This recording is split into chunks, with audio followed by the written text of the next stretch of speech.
Emily একটি super মার্কেটে কাজ করেন। তিনি একমাত্র মহিলা যিনি আজ কাজে এসেছেন, তাই সমস্ত কিছু তাকেই দেখাশোনা করতে হচ্ছে। একটি বাচ্চা দুর্ঘটনাক্রমে একটি ক্যান্ডি বাক্স মেঝেতে ফেলে দেয়, যার কারণে সমস্ত ক্যান্ডিগুলি মেঝেতে ছড়িয়ে পড়ে। এমিলি সেখানে পৌঁছে সমস্ত ক্যান্ডিগুলি তুলে পুনরায় সঠিক জায়গায় সাজিয়ে রেখে দেন। তিনি যখন কাউন্টারে এসে পৌঁছলেন তখন তিনি রেজিস্টারটি খালি দেখতে পেলেন। এমিলি সেই রেজিস্টারের পাশে একটি নোটও দেখতে পেয়েছেন, যাতে লেখা আছে I am thief, catch me if you can, যার মানে আমি চোর, যদি পারেন আমাকে ধরুন। সেই সময় সুপার মার্কেটের ভিতরে কেবল 3 জনই লোক ছিল।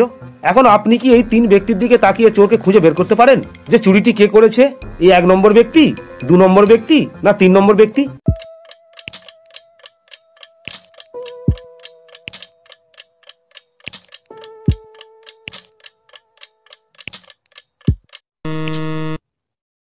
এই 2 নম্বর ব্যক্তিকে আপনি যদি ভালো করে লক্ষ্য করেন তাহলে দেখতে পাবেন যে এই লোকটির হাতে যে পার্সটি আছে সেটি তার বাঁ হাতে আছে, আর যেখানে ওই নোটটি পাওয়া গিয়েছিল সেই নোটের উপর যে পেনটি রাখা ছিল সেই পেনটিও বাঁ দিকে রাখা আছে।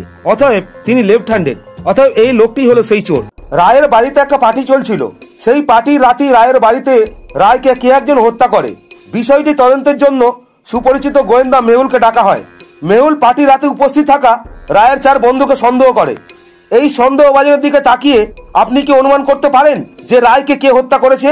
রবিন, জুলিয়া, রায়ান, না এপ্রিল?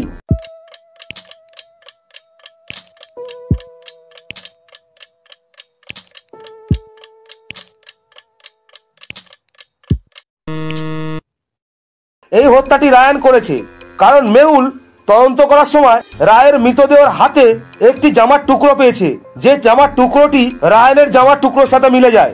অতএব এই খুনটি রায়ান করেছে।